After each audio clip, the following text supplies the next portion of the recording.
So Ricky, thank you so much for being here with us today. Please take it away, and you feel free to add in anything else about who you are for everybody. Well, thank you for the nice introduction. If I don't, for those of you I don't know or I haven't met before, again, Ricky O'Neill with the More Real Estate Group, Greater Sacramento area, and I'm just humbled and excited to teach and be here and to share some notes and some things that we've done along the way. How I like to teach is more kind of mastermind style.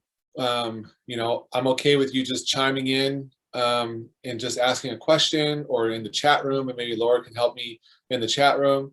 Yet really in person is my thing. And so doing a Zoom class is sort of tricky for me because I like engagement, right? Yeah, and look at all these beautiful pictures we have without very many real faces. I know. So they're all in their car or in their PJs still. So and that's okay. So we're gonna get started here. So Ricky O'Neill, More Real Estate Group, been in business about 10 years. I own and operate the More Group up here in the Sacramento area. We did about 222 units last year, which was #2 in the region, #1 in the Sacramento area, Northern California, Hawaii region, #2. And this year we'll do 350. And that's not a huge number when it comes to a lot of KW teams. But what's huge about it is 80% of our business came from our farm or repeat and referral business from our database. And that's, I think we're talking about today, is farming, kind of a farming mastermind chat. And so first foremost, again, for those who are just jumping on, I encourage you engagement, ask questions, chime in, interrupt me, put it in the notes, whatever you need to do to stop me from talking, because am I here for an hour and a half, Laura? Hour and a half? As long as they keep you talking, you're here. So you're gonna just interrupt me when you can, so I can take a little break of breathing, because I had COVID 2 weeks ago, and so I'm actually still a little low in energy, but it was a cold. It wasn't normal. It felt like a cold, so it wasn't terrible. It's just I was very lazy for 10 days, so trying to get my energy back. So before we get going, I just want to ask you guys, and this is a question time, so you're gonna have to answer. So you can either chime in, but I would prefer if you just kind of just talked out loud. Is y'all have energy around farming?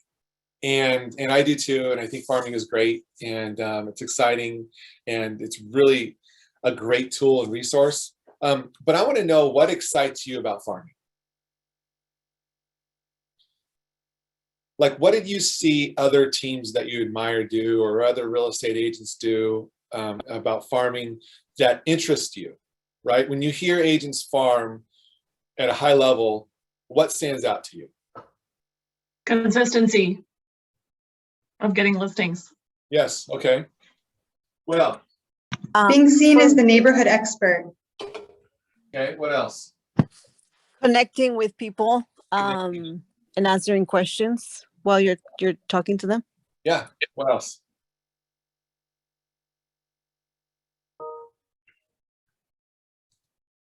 Ricky is Alan. When I see some of the folks farming, it's impressive that they don't need their database and they just own this rectangle. So I'm seeing they're spending a lot of money to do this, and I'm kind of scratching my head going, how much do I really want to do? Yeah. And I see someone in the comments, Rick, you said farming takes a huge budget. It can and it can't, right? Our farming budget is less than $1,000 a month, and that's for a farm of almost 5,000 people total. So we have multiple farms across our area and our region. Each team member has a farm. Yet I'm going to tell you how to do a farm that's super low cost. So remind me about that. And I'm just putting notes on my whiteboard here in my office. And so if there's a glare, it's mainly for me to remember what we can talk about. Anything else anyone want to mention before we get going? Ricky, could you define farming? Yeah, I'm gonna definitely define. Okay, awesome. Yep. Mm-hmm. So other than that, I take it you all have passion around farming, right? There's some people here want to farm, right? Either you have a farm, you want to turn up your farm for 2022, or you're going to start a new farm. for those who are starting a new farm, consistency is super key, and just know that it could take you 3, 4, 5, 6, 7, 8 months to gain traction. Yet if you're consistent, you're going to win the long game. And in this business, you know, we are in the business to have a great, not just a great year, a great career, right? A lot of us get into real estate to have just a good year, part-time, make a couple $100,000, and then we're done. You all are in this business for a great career. So don't give up after farming after 2 or 3 months. A lot of times when I teach a class about farming or hyper-local marketing, I'll get messages 3, 4, 5, 6 months later, and they're telling me what I told them doesn't work. And I'll say, well, how long do you try it for? And they'll say, two or 3 weeks, didn't get any business out of it. Well, then listen, you can't measure anything on 2 or 3 weeks. That's one. So before we get going and talk about what a farm is, I want you guys to write down a couple things. This A is, do you know what your one thing is? Do you know, are you super clear on what your one thing is? Right? Does everyone have the one thing? You guys all know the one thing? Number 2 is, are you clear with what your lead generation pillars are? You know, we should have 3 pillars, because there's 3, you know, you need at least 3 pillars, 3 legs for a stool to stand upright. If you have less than 3, they're going to fall down. In addition, something like 90% of realtors get 90% of their business from three sources or less. 3 sources or less. We have a problem of abundance. We try to do too many things as realtors. We try to do it all, and we do it all at a super low, terrible level, oftentimes. We don't really go deep. We need to go deep, not wide.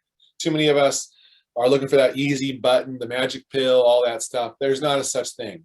The secret to success, if I taught at Ignite last week, and in the Ignite class it says secrets to success is there is no secret. I kind of disagree. I think the secret to success is your mindset. In the Millionaire Real Estate Agent, it says to act like a millionaire real estate agent, you have to think like one, right? So to be a millionaire real estate agent, you have to think like a millionaire real estate agent. So we have to start thinking long term, and that this is our career. And so on that same thought is we have to change our mindset of us on how we're approaching our farm and how we're approaching our day-to-day business. And something that we coach and train our team and our coaching clients is that we have to wake up every day thinking, not how can I sell a house today, right? A lot of us wake up and we're just focusing on how to sell a house today. We have to change that mindset around and think, how could we build a new relationship today? And that is the main difference between a mega agent and a regular agent who, you know, might fail out of the business after a year or 2. So our mindset, right? We have to get our mind right. Again, you might want to write this down. How can we change our mindset so that we're waking up every day thinking, how can we build a new relationship today? Not just how can we sell a house today? And that's a long time. The end game. That's a long game. That's an infinite game, right? We all know Simon Sinek. He coaches on the infinite game. That's the infinite game. Farming is the infinite game, right? There's no end to our farm. So having said that, today's goals is to talk about how we can go deep in our farms, choosing a farm, what a farm is, and how to create simple systems and models to have huge results. Often, many of them real hyper-local based, and that doesn't cost a lot of money at all. We're also talking about tracking our activities. I mentioned a lot of people try it for 2 or 3 months or weeks, and they say it don't work. You have to learn to track your activities and what you're doing, including your P&L and your dollars and what you're spending on. But how? The reason we track is because if you don't track, how could you repeat it? If you don't track your activities and monitor them, how are you able to repeat what's working? And so you have to track your activities. Did you have a question, Laura? No, you're good. Keep going. So that's where we are. We got to make sure we track our activities in our farm. So farming is essentially, and I don't have slides or anything. It's just mastermind chat here. Farming is essentially a geographical area that you go deep in and you provide tons of value in, and you gain traction in, where you're going to gain mind share that will equal market share. For example, 2 of our farms, we have 50% market share at 2 of our farms.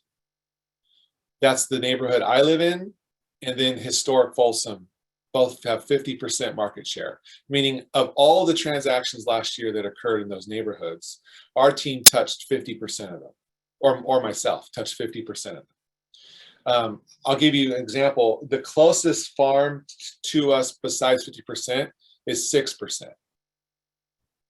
Now, did that happen overnight? Not at all. It's been going on for the last, 5, 6, 7 years.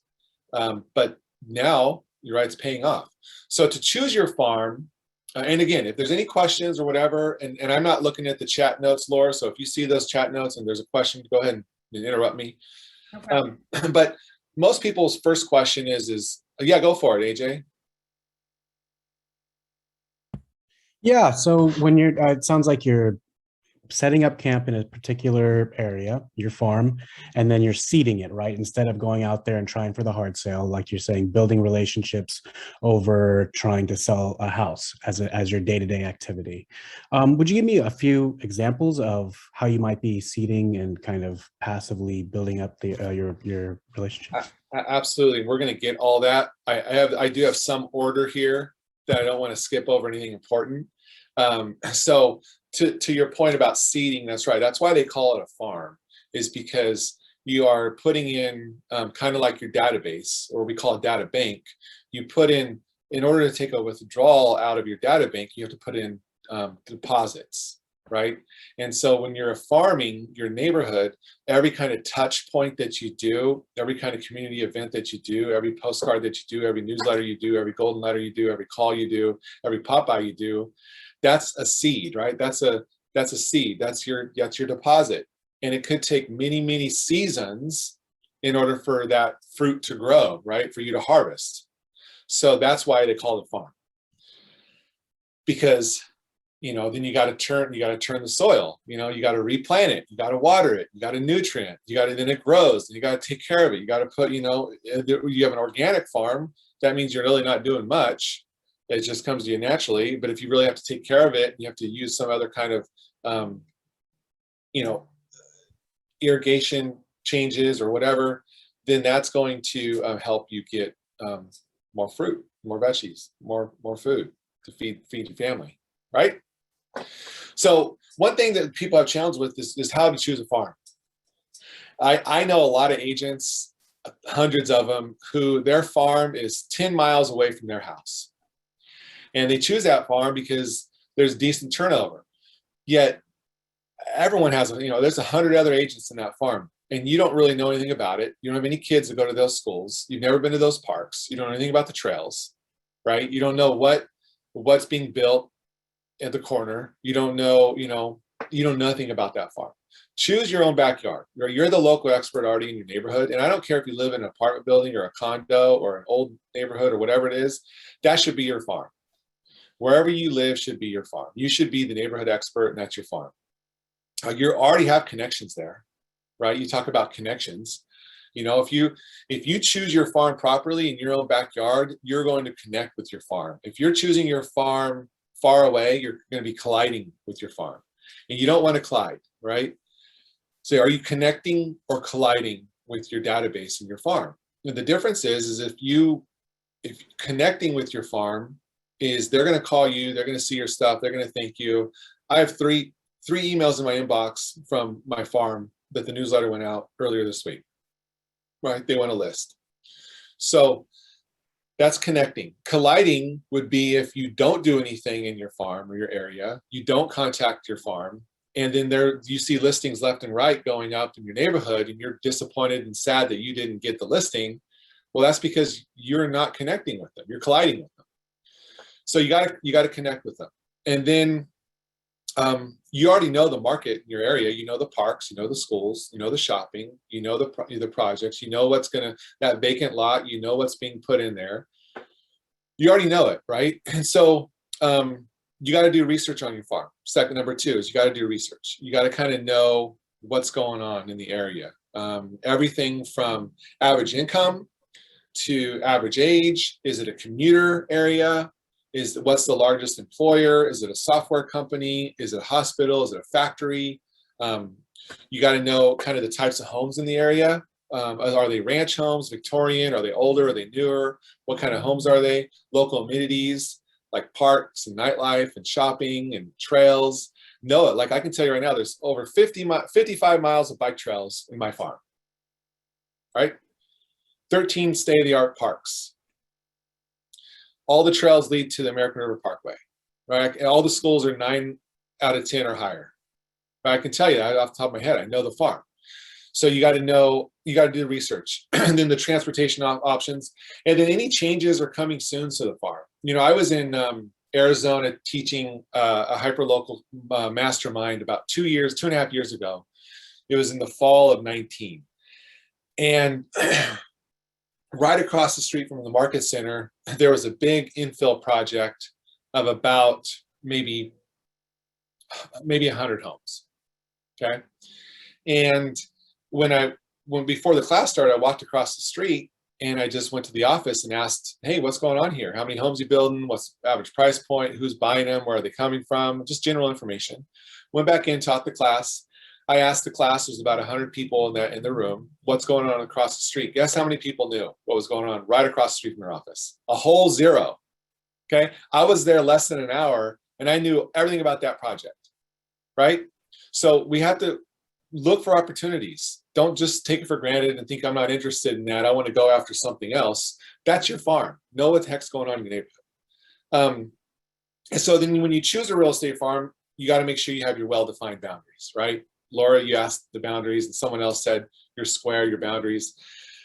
I think the best boundary is a school district or a school zone or something like that, because what happens is when you have that boundary of the school zone, you're able to tap into the school events and be sponsors at the Candy Cane Breakfast and the Harvest Festival and the everything else, right? And that's really great because then you can get the database of those parents. In addition to that, a lot of these neighbors have parks where you could maybe set up like a lemonade stand or something like that in the summer. And then also there's tons of Facebook groups that are usually those neighborhoods are associated with that either you could create or tap into. But you got to have a well-defined, whether it's a block area, if it's a specific neighborhood, if it's a school zone, something like that is really important to have a well-defined area, because that's also going to help you with your tracking and make sure that you don't overextend and go into areas that you don't need to go. Or maybe there's an area that is across the street that has a totally kind of different farm, right? Totally different feel, the turnover rate is different, all that stuff. So make sure it's the right size, right? Make sure your farm matches your budget. Again, if you're newer and you don't have a large budget, you don't need to spend $1,000 a month. You don't even need to spend $200 a month. Okay, and then the carrying capacity. Do you guys know what a carrying capacity is of a farm?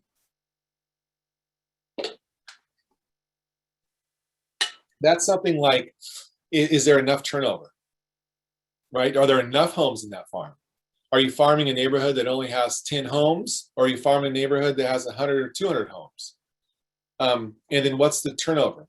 How many other realtors are in that farm? Is it even farm worthy?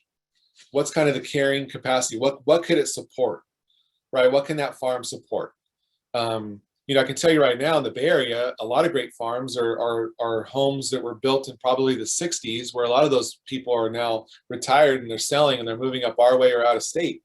I know you've all thought of that. Yet, have you sent them something of value, a value proposition? It's not a selling proposition, a value proposition, right? And we'll talk about some ideas on that in a second. You know, I think that a good farm should be 200 to 10,000 homes. 200 homes minimum should be your farm. You can door knock that in a day, and door knocking is free, right? Door knocking is free. You can door knock 200 homes in a day. You know, my first year in real estate, I door knocked over 20,000 doors in my first year with 150 open houses. Laura, how's open houses right now down there? Anyone doing them? Yeah, they're doing them, and we're just selling everything so quickly that you don't have to do a lot of open houses. I know that's a challenge, isn't it? The open houses sell in one weekend, then you're done. No more open houses. And low inventory too. Yeah, I know, right? And then when number 5 on the list would be to run the numbers in your real estate area, right? You know, is the average sales price worth your farm and your energy, right? You know, I'll take any listing. Our team will take any listing. We don't discriminate. Yet I know some people do for some reason. And then the turnover rate. Do you guys know kind of what a good turnover rate for a farm is? And do you know how to find a turnover rate? They say that 6% minimum is a good return on investment for your farm. And do you guys know what the turnover rate is? It's basically the rate on how many homes sell in that neighborhood, and then they put a percentage on it, right? So there's 200 homes in a neighborhood, and yes, you're correct. Title will get that information for you. If there's 200 homes in a neighborhood and, you know, 10 of them sell every year, that's like a 5% turnover rate, right? You want something that's more of a 6% or higher. And so in a title, you can go and circle an area on a map, give it to your title rep, and they will tell you what the turnover rate is in that area, and look for 6% or higher. That's a good return right there.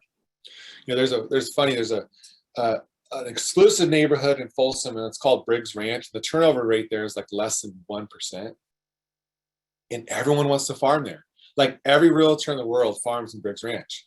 And I laugh because, you know, of the 900 homes sold in Folsom last year, you know, we sold 150 of them. And Briggs Ranch, I think, had like three all year. And we sold one of them. And so it's just funny that people go after these really great neighborhoods, but their turnovers, there's zero turnover. Don't be that person. And then know your competition. And by the way, understand your competition, but don't stop yourself from lead generating because another realtor is already farming in that neighborhood. Okay. Don't think to yourself, well, Ricky already has that neighborhood, so I'm not going to farm there. You know what? You're not Ricky. Okay.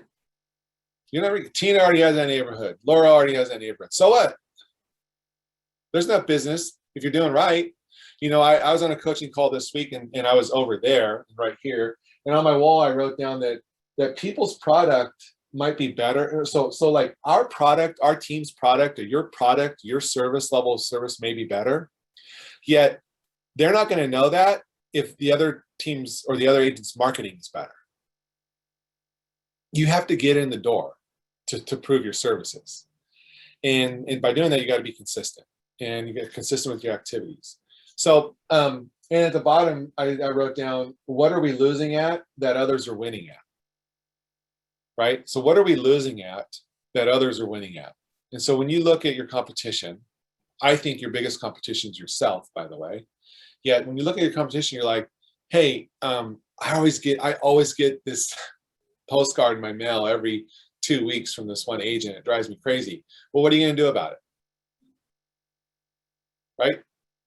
If you're clear on your one thing, you know that, okay, well, now it's time for me to time block my time and energy to go out and crush my farm. What activities do I need to do today to go out and crush my farm? What are they doing that I think that consumers need? What are they not doing that I think consumers need right now? Fill the gaps. Fill the gaps. And most of the time, it's the quality of service. There's a couple teams in our area that they have great marketing, right? They spend $100,000 a month on radio and TV. And every single time I've done business with them, it's the worst service I've ever had in my life. Do you know why they got to spend $100,000? Because they're not getting any repeat referral business. And the long game is repeat referral. You're going to go broke spending $100,000 a month. Your P&L is going to suck. We're in this business to be profitable, right? You make $1 million, but what about you earning $1 million? What are you keeping $1 million? Giving $1 million, right? But that's kind of what we want to do. And so I'll get off that train for a second. So after you selected your farm, what do we need to do, right? What are the activities? You all ask, well, what do we do, right? What are the activities? So here's the time where you're going to start taking notes. I mentioned something early on, and you may have not really heard it. And mind share equals market share. Okay, mind share. Do you guys know what mind share is? Mind share is when they see you everywhere, when they get your stuff in the mail, when they get your stuff on the front door, when they're going to pop by, when there's community events, when they're getting your mailer, when they're getting your postcard, when they're getting everything, that's mind share, right? Mind share will equal market share. And that's how you're going to win long-term, is if you focus on the mind share game, market share will come.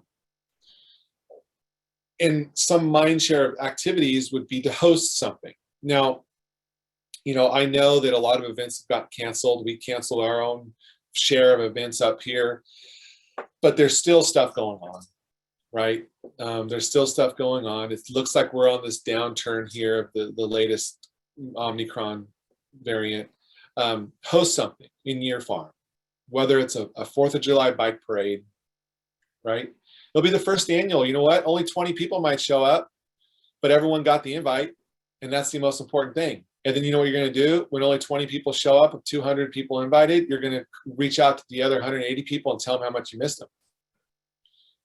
That's mind share, right? A bike parade, do a yard sale, do a spring yard sale, do a fall yard sale, and create some kind of action plan around it where you're getting contacts. For example, you can go to folsomyardsale.com to register, and everyone who registers gets a map of the yard sale and free breakfast for that morning. What really just happened is we just got everyone's contact info that we can market to. And by the way, in that questionnaire, it says, why are you doing a yard sale? Are you spring cleaning? Are you getting rid of stuff? Are you thinking about selling? All those things, right?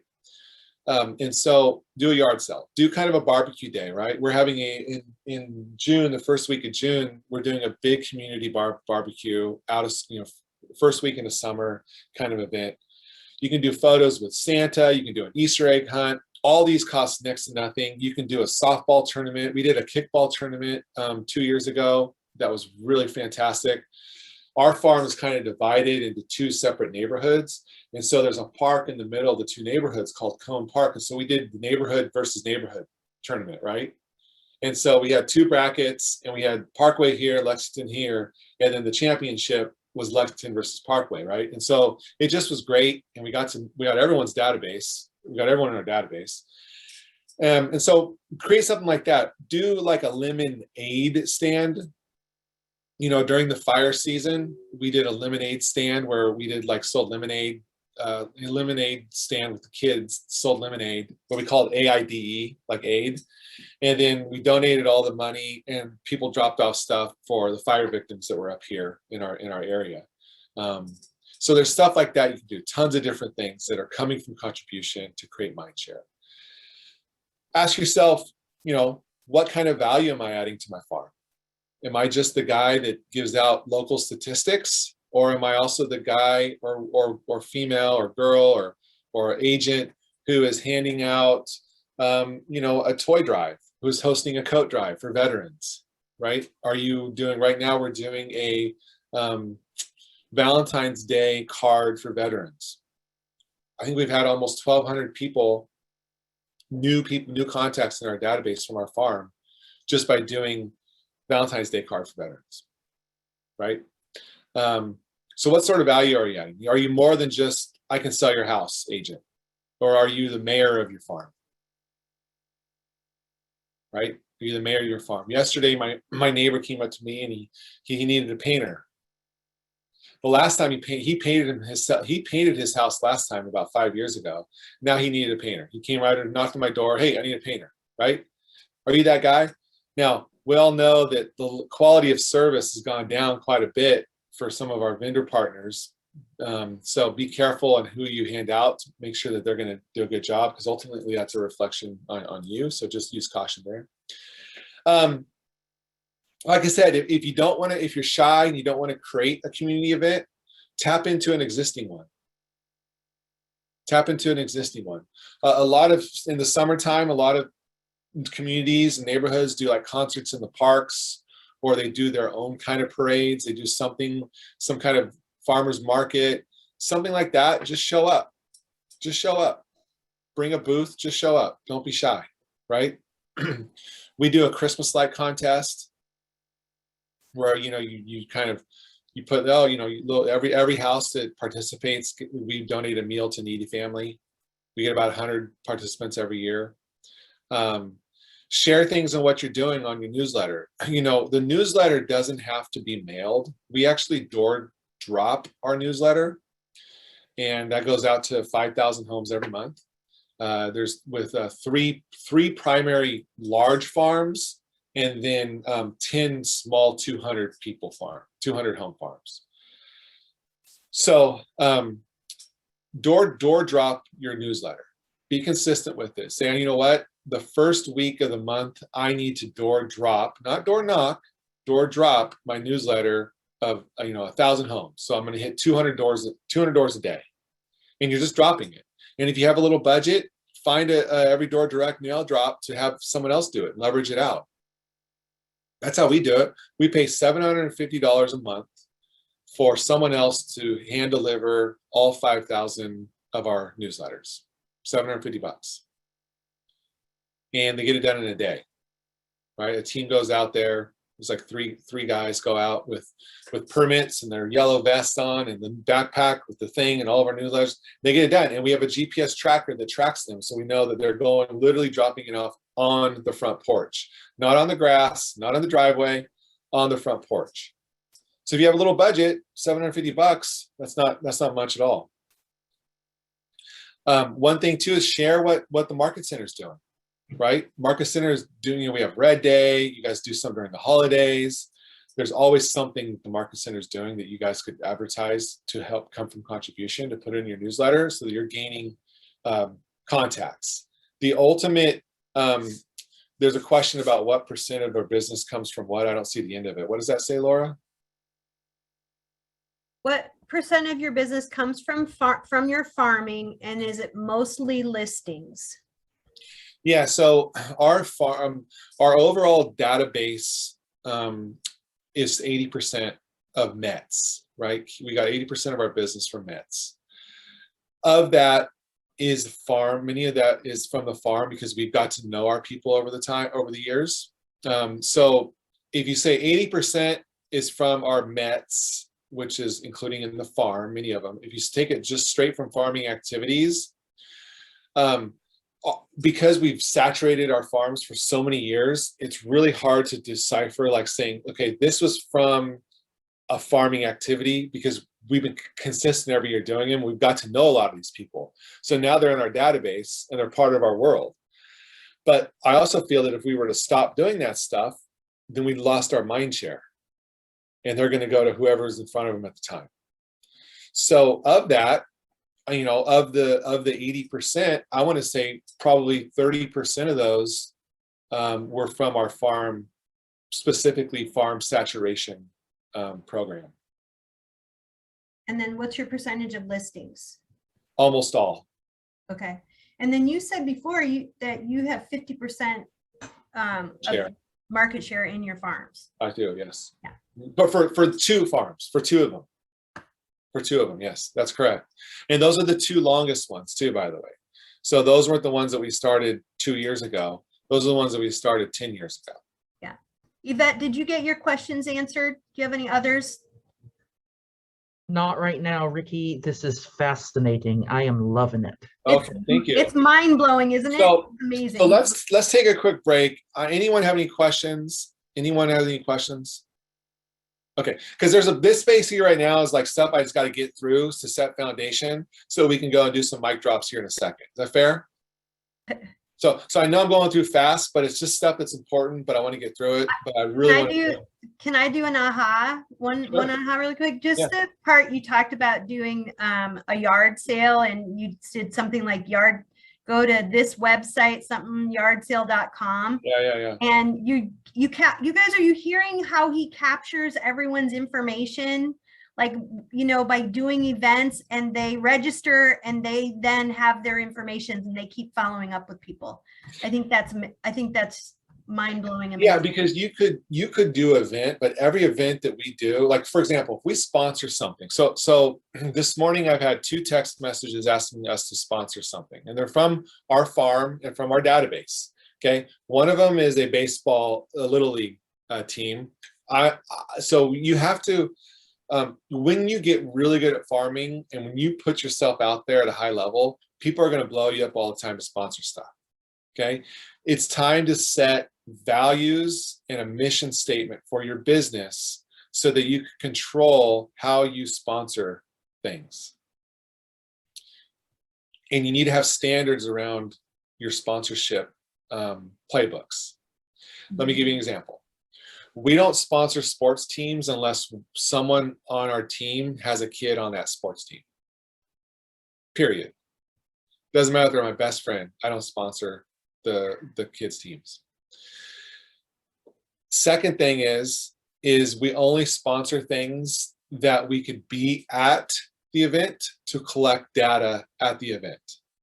We do not put a sponsorship just to be on a flyer or on a banner or whatever, right? We only sponsor if a golf tournament calls us to sponsor, we say, yes, we will do the sponsorship. Yet we want to be at the 18th hole and we want every single person's the information who registers. You see what I'm saying? Because otherwise you're just spending money that it's once a year for random people and you're not getting their information. If anything, if a school wants you to sponsor something, make sure you get everyone's contact information, right? We have a photo booth. We have 2 photo booths that prior to you guys own that them, we right? own. We own 2 photo booths that schools and communities and other nonprofits will call and register to use our photo booth. Yet the criteria is we need everyone's contact information who goes to that event. They're going to get photos, and then those people will upload them to Facebook and Instagram and everything else. They'll get the files and they'll get the photo booth pictures. Yet we need the data, right? Our goal of saturation is to get into our database's database. Yeah. Okay. Our goal of saturation is to get into our database's database, and that should be your goal too. Is to how can I get into my database's database? You might only have 200 people in your database, which means only 18 of those people on average are going to sell or even buy something once a year, 6% of your database, or 12, I'm sorry, 12. How could you grow your database? It's through your database, right? That's how you grow your database, is through your database. So that's the same thing with a farm, right? You have conversations in your farm, like, who do you know in the neighborhood that I should know? You do some kind of fun game, like a scavenger hunt, where the people who are in your farm already, the more people that they add to this game, the more points they get to win a Traeger barbecue grill. Right? There's all these kind of little tricks that you can do to get in your database and to grow your farm, to get contacts. Tons. We went from 2 years ago when we gave away that Peloton. We went from around 8,000 people in our database to 15,000 people in our database just by giving away a Peloton and getting into our database where every time someone who registered shared a link via text, Facebook, email, they got more points, which made them a better opportunity of winning the Peloton. And then we took that a step further and made like little games in our farm areas for them to get more points to win little prizes. We gave away a couple Traegers this year. We gave away a couple Nintendo Switches. We're about to give away an Oculus. We gave away a Dyson air purifier because it was real smoky up here. So, spending $400 to add 1,000 people to your database, we usually get about 6 to 10 pieces of immediate business out of that. So I'll take it, right? I'll take that. Especially with your guys' price point. So be the mayor of your farm, right? Create a list of people who you support and ask them to support you. Let them know what you're doing. Don't get any sponsors for your newsletter. A lot of people ask us all the time when we're about to do more events this year, But back when we were doing, 20 events a year, we've never had any of our like allied resources sponsor events with us. Now you can do that, but I would recommend not doing that because you might exclude some people who might give you business down the line. Like, there's a restaurant in our farm who always wants to co-brand stuff with us. And I say, no, we'll handle it, right? You just send us business, or you just let us do an event there for free, right? We're going to market your place for free. Yet when we want to do our happy hour at your restaurant in a couple weeks, let us have this area over here at no charge, right? So one of our top 20% as real estate agents is negotiating contracts. How come we're not negotiating contracts with the money we're spending? So a couple things to think about. You got to be consistent. One of the biggest failures in people's farms is they don't ask for the business. When was the last time any of you actually asked for business? Well, a lot of your screens are just a picture. Melissa, Juliet, Tina, Miko, Linda, I can't see you, but I assume you're either raising your hand or you're not raising your hand. So you got to ask for your business. If you ever talk to someone in the street, don't be afraid. Don't be in the, last night, great, good job, Roberta. Today, nice, I love it. Would you all agree that sometimes we just assume that they're just going to give us business in our farm, though? We don't have to ask for it. Yes, right? That doesn't happen. We have to teach people how to treat us. And that's a bold law, right? We have to teach people how to treat us. My own wife has only given me one referral in 10 years. Right? And I had to fire the person. It's terrible. So we have to teach people how to treat us. And that goes into our farm, how we're having conversations with people, what we're saying to them, and make sure that we're asking for business. That's a step that sometimes we forget. A lot of people ask me about postcards. Is postcards good for farm? We're stuck with the postcards at this point.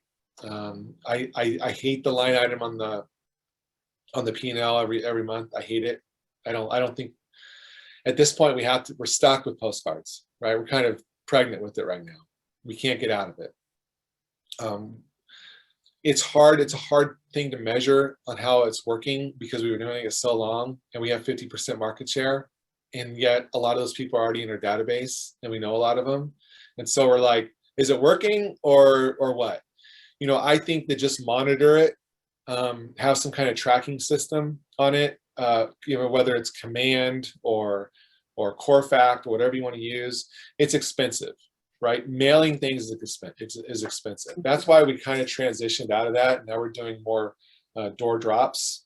That's way cheaper. 5,000 doors for $750 or 1,200 mailer postcards for $800 a month, right? Which one? And by the way, when I check my mail, it's this thick. When I come home, if there's a flyer on my door, I actually look at it. Right? So that's something to think about. Door knocking ideas. Who's door knocked before? I did. Yeah? Any success with it? Well, I only did it a couple of times prior to COVID when people are less let's put it that way. Yeah, I actually got a couple good leads. I was working. I know a couple of people are selling and buying and still nurturing them for over 1 year, 1.5. But they're good leads, and they are looking at the property search I sent to them. So I'm nurturing the relationship. That's great. That's good. Nice job, Tina. The thing about door knocking is if you're going to have a farm, you have to learn to be okay with door knocking. If you are really passionate about having a farm, you're going to have to get really excited about door knocking. And a couple things to kind of take the stress out and anxiety about door knocking and asking your neighbors for stuff is starting with something that's kind of fun, right? Making it fun. Like if you help the buyer in that neighborhood, door knock and say, hey, I just wanted to introduce you to your new neighbors. It's a single mom with 2 kids. She has a dog named Stewie, and she loves red wine, right? And by the way, her favorite pie is apple pie. Make it fun, right? and say, hey, you know what, there's a new neighbor. Yeah, I wanted to let you know you have a new neighbor in town. You know, and just tell them about the new neighbor. And then they're going to say, oh, really? I didn't know. I was wondering who bought that house. So it's not like, hey, we sold a house around the corner for 20,000 over asking with 6 offers. Do you know anyone else who wants to buy or sell? Slam, right? Instead it's saying, hey, I just wanted to let you know you have a new neighbor in town, single mom, 2 kids, little cute dog you probably see around town. She loves red wine and apple pie. And they laugh at that. They laugh at that kind of stuff. I have a quick question, Rick. Yeah, go for it. So you've used the terminology door drop, and then Yeah. you say door knock. There's Is two there different a things. difference? There's a difference. And are they're the same? They're different. Okay, because I would think that door dropping is you're paying somebody to do it versus you actually showing your face regularly. Is that true or what? That is true. So we do both. We door drop the farm consistently every month, right? Like this week, the newsletter went out, door drop. Door knock is when we have a reason to go to that specific area within the farm to door knock. Example, we just sold a house there and we want to tell them about the new neighbor, right? We represented the buyer in that neighborhood. We wanted to tell them about the new buyer. We're doing a coat drive. We're doing a food drive. We're doing a Veterans Day card kind of thing, right? Whatever it is, coming from contribution, you want to door knock then and have that conversation. And oh, by the way, my name is Ricky, and I'm from the More Real Estate Group, and we're the ones that sold the house around the corner. We do the yard sale here every year. Oh yeah, I know you guys, right?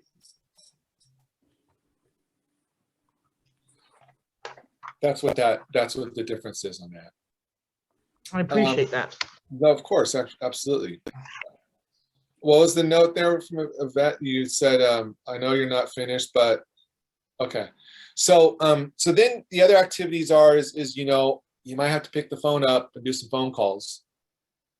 You might have to circle prospect. You might have to get on your Mojo dialer and make some calls, right? Or if you already have a farm and you have people in your database from the farm, or you just want to call your database, here's a great script to call right now for listings. And it's going to be followed up with a text, and it's working like crazy. And then I'm going to share with you our golden letters script that's been magic. Okay, 5 listings last week with the golden letter, and I'm going to tell you right now, it's really good. The call is simple. The call is, hey, and I'm going to read it here with my notes. Hey, this is Ricky with the More Real Estate Group. I'm calling you about your home today. Do you have any idea what your home is worth? Hey, this is Ricky O'Neill with the More Real Estate Group. I'm calling you about your home today. Do you have any idea what your home is currently worth? And they're going to say no, or they're going to say, I think it's probably worth $1 million or whatever. And then you say, that's probably in the range. You're probably right. Is there a specific price point that you're willing to sell your home at currently?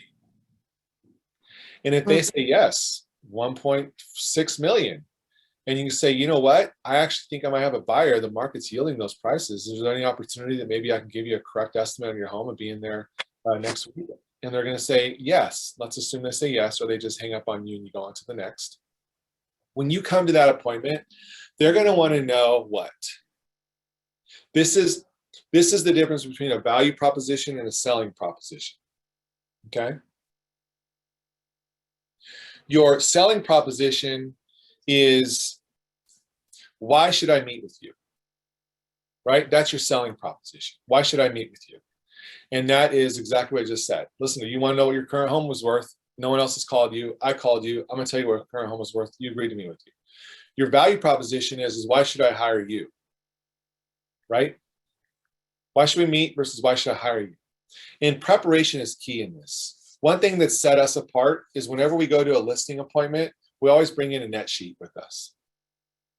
And we show them what they're going to net with their home if they sell it in this current market for this price. And they like to see that, right? That's going to set you apart. Or what we did last quarter, we mailed a net sheet to our farm. We gave title, all the addresses. They gave us these net sheets, and we mailed net sheets to a lot of our hot leads within our farm. So the call. This is Ricky. You want to know what your home is worth, and is there a magical price that you're willing to sell your home at? The text is almost the same thing. And you can do this in Command and send mass text messages out. If Command is the platform that you desire, is, hey, it's Ricky O'Neill with the More Real Estate Group. Are you willing to sell your home to one of my buyers? That's it. And you send it out in mass text. Hey, this is Ricky with the More Real Estate Group. Are you willing to sell your home to one of my buyers? And that's worked really well for us as also. And then the other activity in our farm and in certain other areas is the golden letter. Who's heard of a golden letter? A lot of us. Some of us. Is there a question, Laura, in here? I have a quick question. Yeah. When you mentioned the net sheet, you said you mailed it or you drop it off? Either or, a little bit of both. Okay. Mostly mail. There's Most a couple of of, Thanks. you good, Myrna? Yeah, okay. There's Yes, a couple I of am. questions. So Yep. one question is, if there's somebody else who's dominant in the farm, a competitor who's dominant, is it worth working that farm? That's one question. What's dominant mean? Raymond, what's dominant mean? Well, you mentioned that you have 50% market share in your market. So if I am the newcomer into the market share, into the market area, how do I compete? Well, you have 50% of the other homes that are up for grabs. That's a good way to look at it. But I'm just saying, Well, listen, currently, to your point, Raymond, I have no listings in my farm on the market right now, and 3 other agents do.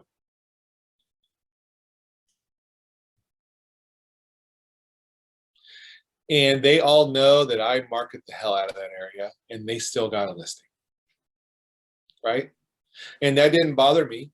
It didn't bother me because I know I have 50% and I'm happy with that. There's enough to go around.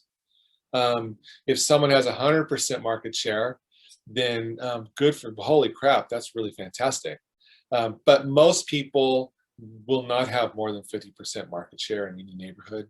It's possible, but it's also very unlikely, which means there's room for bit more, enough listings and opportunity for everybody, right? Nobody owns everybody. No one owns everybody. Yeah. And Raymond, your question is a good question. So I don't think it's a good question. I think it's a really good question. Yet I'm not going to let someone else's activities determine my fate in my business. Okay. Another question. Do you believe in paying for emails and phone numbers for the people on your farm? How do you gather that info to get them into your database? 3 years ago, Ricky, I would say I'm not paying for anything. Today, Ricky, where I have 20 other mouths to feed on my team, we have to pay for a little bit of stuff. But we have one Mojo dialer that our ISA uses. And then we have Brivity as our CRM. And so we pull all of the numbers and everything we need from Mojo and then upload them into Brivity. And then that's how the agents circle call and do their lead gen in their farms. But our VA does all of that. So that's kind of the answer to that is it's a yes and no. We don't spend a lot of money on it. It just comes with a program that we already have. So we just utilize the resources there. So your VA is not your ISA? No, our ISAs are in-house. Our ISAs are right out there and right on the corner. The VAs are not our ISAs. The VAs do all back-end database management stuff. The ISA is a real live person in Folsom. That's correct. That makes sense. Thanks. Next question. What's the number of your touches per farm and what are the touch points? Examples, newsletter, door drops, what are the other, what others are you doing? And do you still door knock, I think is the question. That's 5,000 total, the touch points for all farms combined. There's 2 major farms, and then a variety of 200 homes per. Each agent gets a 200 home farm that they are expected to door knock once a month and come from contribution in that farm area. I personally don't door knock anymore because I'm very clear on my core values, and my core values are family, impact, and freedom. And in order for me to help provide, fulfillment in other people's lives and careers, I have to do stuff like this and train my people and coach them to get what they want in life. I simply don't have time to lead gen at the level that I once did, and I do miss it oftentimes. I know we're at an hour almost. Yep. And I want to do one question in case people are starting to jump off. And I know Ricky will stay longer if you guys want him to. Well, I'm going to read my golden letter before your question, so they can get the golden letter before we jump off. And then right after that, I'm going to share some notes from Gary's Mastermind regarding lead generation that I was at last month. And so I'm just going to share some notes on there. Then we can close out and do ahas and questions. Fair enough? Yep. The last but not least is 2 things. It's one, it's golden letters, and it's pop buys. Okay. Golden letters, your letter should say this. And I'm going to read it, and you can write it down. And it's going to say, would you be willing to sell your home to a client of mine? If so, please call me to discuss. And that's it. Okay. Now, on that number, when you say, Laura Gleason, Keller Williams, you should have that phone number go to like a Google voice number or something that's not your cell phone number. That's immediate voice message. Okay. It should say this. The voice message should read something like this. Hi, this is Ricky O'Neill with the More Real Estate Group. If you're calling about the letter I sent, please leave your name and address, and I promise to call you back as soon as possible. Thank you for your call. Again, voicemail greet. The letter should say, would you be willing to sell your house to a client of mine? If so, please give me a call to discuss. The voice message that's going to be left, the greeting, is going to say, hi, this is Ricky O'Neill with the More Real Estate Group. If you're calling about the letter I sent you, please leave your name and address, and I promise to call you back as soon as possible. Thank you for your call. Why do we have them leave a voice message? Because if you're out and about or somewhere else and you're in your car and you can't take notes and they're calling about the letter, you're not going to have the address to look up and have the information you need to woo their socks off to get the appointment necessary to convert the deal and get a listing. But if they leave their name, their address, you can do the research on it, call them back. You're the expert on the home. You know how big it is, when it was built, what neighborhood, what the street is, what's around the corner, and you have time to research and become the expert in that area. And so we do 1,000 of these a month. You can start with just 100, right? Just do 100 a month. Do 200, then go up to 150 a month. Then go up to 250 a month. And we've found that it's best to handwrite the address. I know that's pain in the neck, but it's worth it, and people open it up, and Roberta agrees. Okay, so that's it. And the other thing is pop buys. I think it's really important to do a pop buy.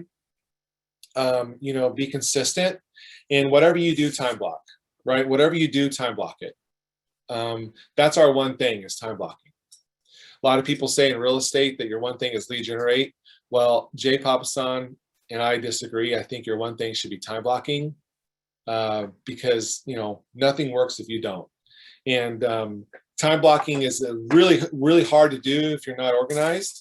And there's something called the daily plan that we all do the night before that really gets us focused and energized and pumped up for the following day. But right now, before you guys have to jump off, we haven't lost a lot of people, but I've been here for an hour. And Laura, you have some questions, and I know some other people might. Where are we at with time? Talk to me, give me some ahas, give me some questions. And if you want to know a couple notes from our mastermind talk, I can kind of give you a teaser and then go deep into it when I'm back in April. The question, Ricky, that I wanted to ask, because I know I've heard you do this presentation a number of times now, and just being a team leader, I know that there's agents that are going, wow, he does that at such a high level and he's been doing it for so many years. Wow. You guys started at the beginning as well. So if someone's starting at the beginning in their first year of farming, what are 5 things you recommend that they do? Or how do you start that first year? I can narrow it down to 3 things. Okay. It doesn't even have to be 5. And I know what worked for me. And so that's what I can coach and talk about, right? Yet we all know there's a variety of stuff that works for people.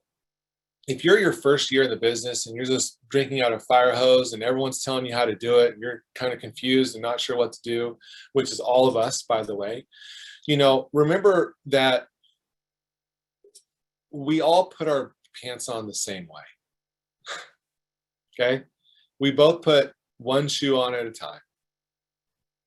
We both have our own struggles and our own wins and our own losses. And there's a lot of peaks and valleys in this business. And the most important thing, I think, is surrounding yourself with people who have been there before you and can help you get through those times. What I mean by that is what helps with some of the clients and some of our agents that we have that's struggling is I encourage you to reward yourself on like a 90-day plan, right? Like monitor your activities every 90 days and give yourself a little carrot at the end. That really pushed me through some times where a lot of people were saying no to me, right? I went through, by the way, I didn't sell my first house, Laura. My first year, it took me 6 months to sell my first house. 6 months. And everyone, based on the database that I had coming in, everyone said, oh, you're gonna kill it your first month. Well, it took me 6 months.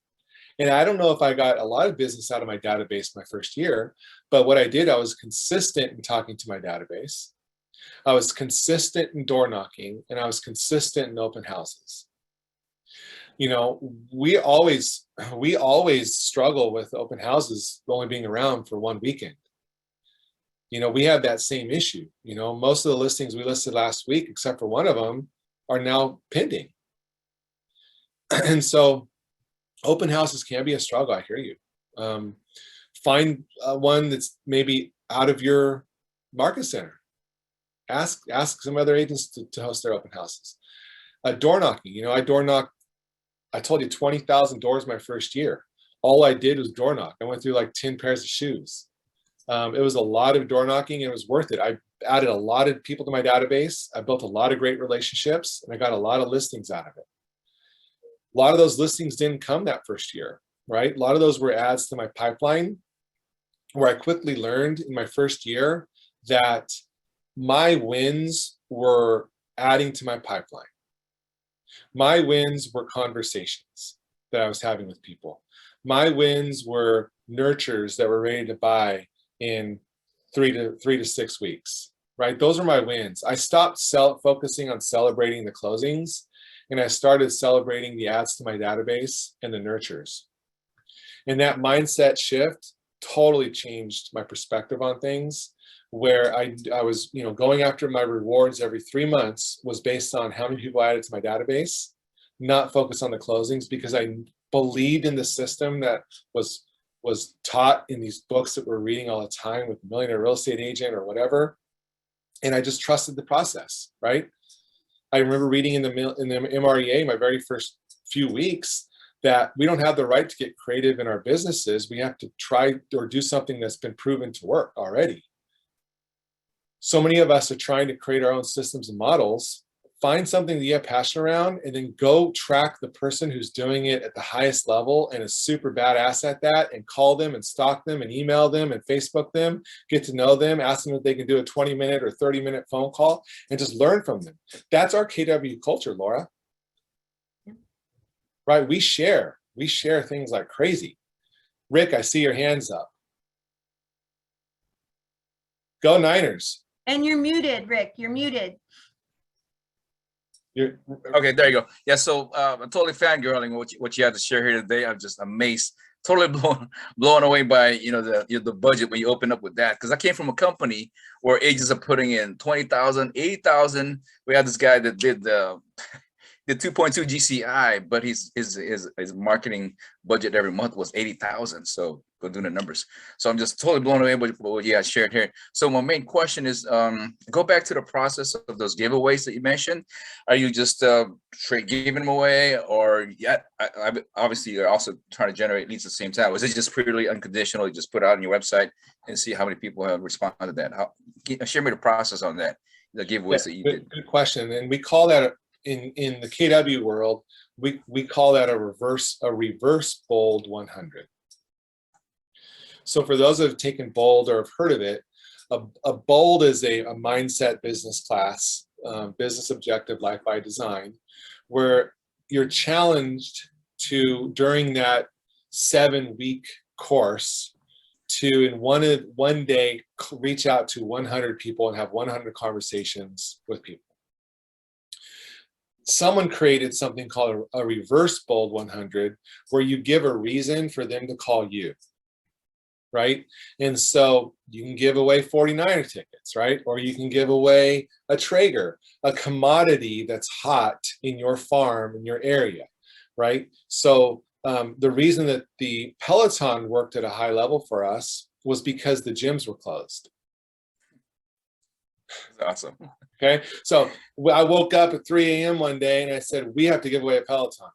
And at that middle of the night, I bought winapeloton.com as a capture page, and I bought a Peloton for $2,200.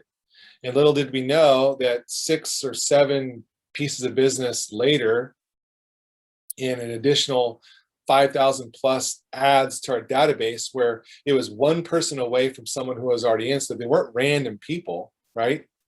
Really was a game changer. And so then we created a model and called a reverse bold 100, where we gave away a Nintendo Switch a couple weeks later because people were still stuck at home. And I had bought one from right before COVID hit. I was in Scottsdale for a conference, and I went to the mall, and there's an Amazon store in the mall, and the mall had 3 Nintendo Switches that I happened to just buy them all. For some reason, I was like, I got to buy all 3 of these. I'll give them away for Christmas or something. And I only gave away one for Christmas, and I had 2. And so I gave away one of them, and I kept one. And then, you know, and you have a little marketing plan ahead of time. You do about 10 days out. You send it to your database, and you send it to everyone. You put it on Facebook. And on that specific day, between 12 and 3, you say, call in for your chance to win. And then they call you between 12 and 3 that day for a chance to win whatever, a Traeger grill, 49er tickets, whatever it is. And you have a series of questions that you ask them, right? And then for a bonus point, is they say, listen, I'll you know, for bonus question is who do you know that I should know that might think about selling this year? And if you give me someone right now, their phone number and their email address, I will put 5 more, you know, raffle tickets into the box for you. Phenomenal. And so do something that gives them kind of incentive on wanting to give you more contact information. Hey, that was great. That was awesome sharing. Just one last question, sir, is do you allow people to follow you? Because like I said, I'm totally fangirling here, man. I like what you share, and you know, your presence in the community is just speaks volumes of what you're about, what you represent. And I'm so happy to be a part of this presentation. On Instagram, my handle's there. On our business page, I'll put it here. There you go. And then Facebook, you can just search me with just my name, and right there. So what other questions? Yeah, thanks, Rick. Good question. And go Niners. I'm going to be in Disneyland that day, but I'll be watching it on my phone. I have a quick question. Yes, Tina. So I'm being seriously thinking about farming, and I actually have 2 farm areas I want to do it. But how can I really start the first step? Like that tiny push that can make me do it. I know the area very well. I have selling record there. My name come up in the comp all the time. How can I leverage my knowledge and really do the farm? Like, what's that kick that push you to do the first farming? So Tina, if you're like a lot of agents, you suffer from getting ready to get ready syndrome, where you don't want to do anything until you have it 100% figured out, right? While you're trying to 100% figure it out, everyone else is passing you up, right? What I mean by that is if you don't just do something to start, someone else is going to do it, and then you're going to get irritated that you didn't do it. So something is better than nothing. So my suggestion is don't worry about what you say or what you hand out in the beginning or how you come across. Don't spend a lot of energy about it. Just do something. Just say, hey, I want to introduce yourself. My name is Tina, and I would love to give you some information about the local real estate market. Make it super simple, right? Or just start a coat drive, or just start a food drive, or just introduce yourself, right? Start a Facebook page in that farm and just walk around and say, hey, listen, I just wanted to let you know that I started a Facebook group, kind of like a neighborhood watch and chat and kind of auction, where we can just kind of get together and kind of help add some value to the community. Here's the link there. Hope you add the group. Let me know if you have any questions. It can be very simple. It doesn't have to be rocket science. Yet, to your point, a lot of us are so like paralyzed by over analyzing what we want to do to be perfect. And I am the most flawed person on the face of the earth, but the difference is that I just do it. And I fail more than I succeed, but I don't give up. Yeah. Actually, I'm asking more specific, like I would like to do the postcard or just like letters. I literally have buyers lining up because there's no listings. I really need to get more properties for my buyers to move in. Like, what kind of letter can I send out? Like, how did you design your first letter or postcard? And what kind of service did you use? Like, more details. Yeah. That tiny last step. The postcards, you know, I wouldn't recommend starting with a postcard. I would start with just the golden letter, right?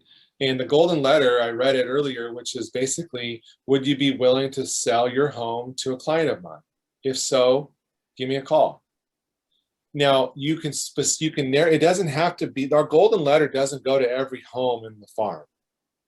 It goes to a specific model, right? So if you have a client who really wants a 2-story or a single story with a pool or whatever it is, you go to your title department, you ask for the addresses that match that criteria, and you might have to go outside of your farm a little bit, right? And then you create that golden letter and you send it out. And when you're at home at night, you're stuffing envelopes, or you're having your kid do it like I do, or whatever, right? And then they stuff it and you send it out the next day. You know I mentioned that it's best to handwrite the address, but maybe you do labels for the first one, right? It's better just to do something out of nothing and try it for 6 months. Try it for 6 months. Send it to the same homes over and over and over again for 6 months. You will get a listing. In 6 months, if you don't get a listing, call me back and I'll pay you the commission that you earned by not getting a listing. That's how confident I am. If you are consistently doing it every single month for 6 months to 12 months.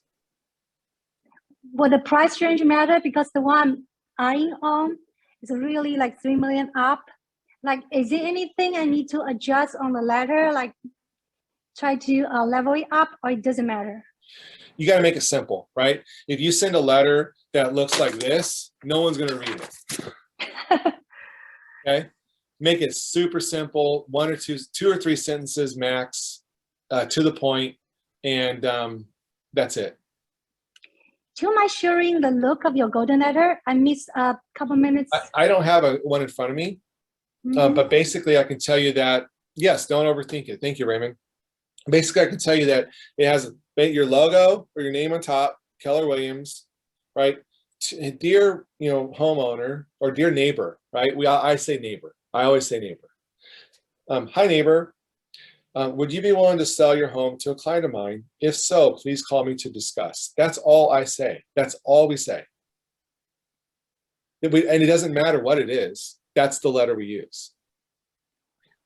And so it's your job then to kind of know, I'm looking for 2,000 square foot single story homes, 4-bedroom, 2-bath.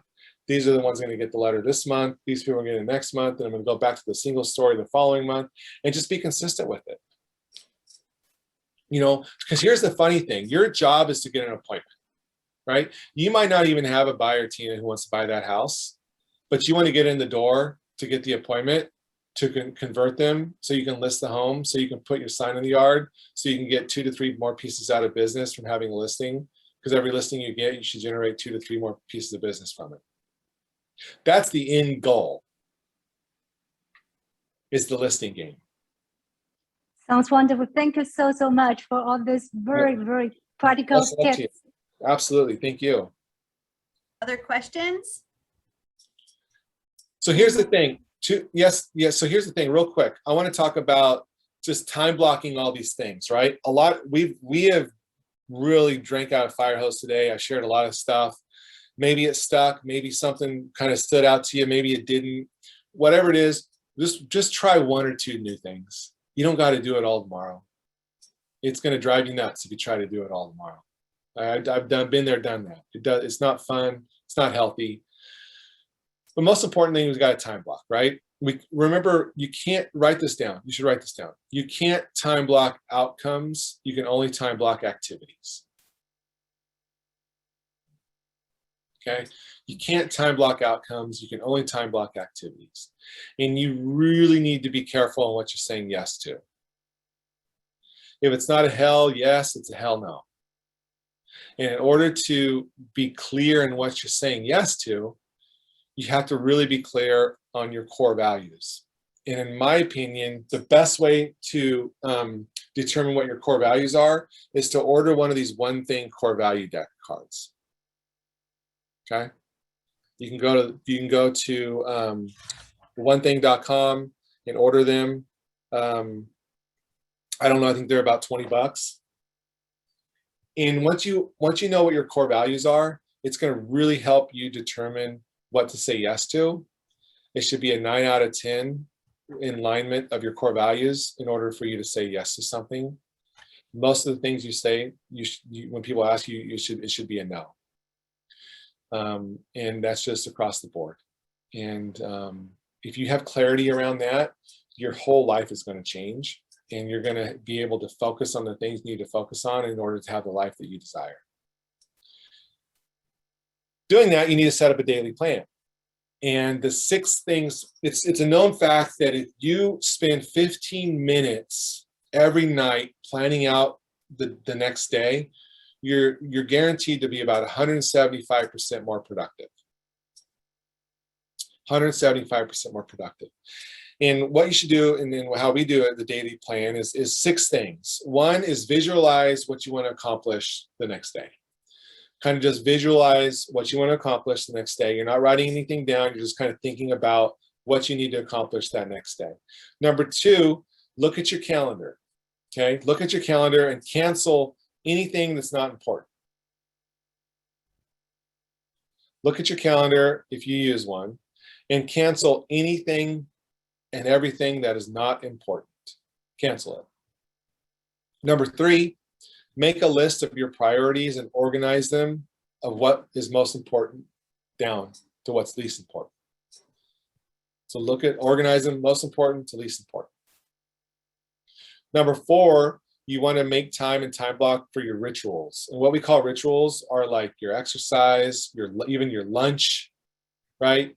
Your breaks, your snack time, what you're drinking that day. When are you sharpening your sword and listening to that podcast or reading that book? Your rituals, like plan for your rituals. You guys are all doing it right. You're here learning and sharpening your axe, right? A lot of people don't do that. And so I congratulate you. Number 5, create a time block and set alarms around those priorities, right? Set an alarm around those priorities so that it goes off, like real loud, right? I had 2 alarms to go off every day. I have one at 7 a.m. and one at 6 p.m. And the 7 a.m. says, how can I add value to the most important people in my life today? Okay, 7 a.m., loud alarm goes off. On my phone, it says, how can I add value to the most important people in my life today? At 6 p.m., that same alarm goes off. And next time the question says, how did I add value to the most important people in my life today? And finally, number 6, make a mental commitment and even say it out loud on what you're going to stick with and what you're going to plan for tomorrow. I can tell you, if you do those 6 things, your daily activity and routines are going to go through the roof. You're going to have breakthrough after breakthrough after breakthrough. And when we talk about sharpening your axe, you know, there's a story about this lumberjack there's 2 lumberjacks get into the forest at 5 a.m. every single morning. And they just start cutting trees down left and right, cutting, chopping. And the one lumberjack takes a break at about 10 a.m., comes back a little later, starts cutting again. Same lumberjack takes a lunch break around 12, comes back an hour later. Takes another break around 3, comes back 15, 20 minutes later. Whereas the other lumberjack A, he takes no breaks. He just works his tail off like crazy, right? He is the hustler. He's a hard worker. He is just work ethic machine.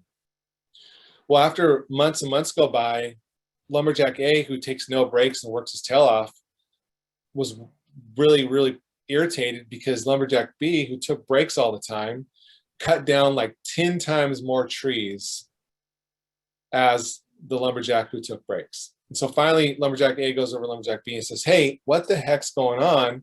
All you do is take breaks, and you've cut 10 times more trees now than I have for 6 months. Lumberjack says, well, what I do is in the morning, when I go on my break, I sharpen my axe. And then at lunchtime, I sharpen my axe. And then at my last break in the afternoon, I sharpen my axe. That way I'm not working as hard chopping it down. It's a smooth cut. The thing about it is all we do is just that grind, right? We all get trapped into that hustle where we're returning phone calls at 10 o'clock at night with no decisions are going to be made at 10. We're allowing people to disrespect us. We're allowing people we don't create any boundaries around us. We're pouring into so many people in our life where we're not even pouring into ourselves. And when that happens, you know, that's going to make it for a very miserable, short career, quite frankly. And you don't want to do that. It's not worth it. Find a way to be able to be balanced, use that counterbalance, and don't let people take advantage. You need to protect your time block. And part of that time block is doing things like this. So thank you all for being here. I appreciate you all. And one last question I'll have before I end is what's more scary, Tina? What's more scary? Where you are today or where you will be in 1 year if nothing changes? Good question. You guys. I would be really scared if we don't do the growth. Like we decrease or even nothing happened. Like Yeah. Definitely. So you guys all know somebody amazing in the Folsom area and greater Sacramento area for referrals. So please remember Ricky and the More Real Estate Group for any of your referrals back to that area. And he loves to send referrals this way too. So create some great referral partnerships, you guys. And I told everybody how amazing you are, and I get to say I'm right now, and I know everybody got a lot out of this, so thank you so much for today. I appreciate it. You know, doing Zoom classes is not my specialty, but you know what? Hopefully you got a little nugget or 2 out of it. So thank you guys for having me. Appreciate it. Thank you so much. Thank you. Thank you. Bye, everybody.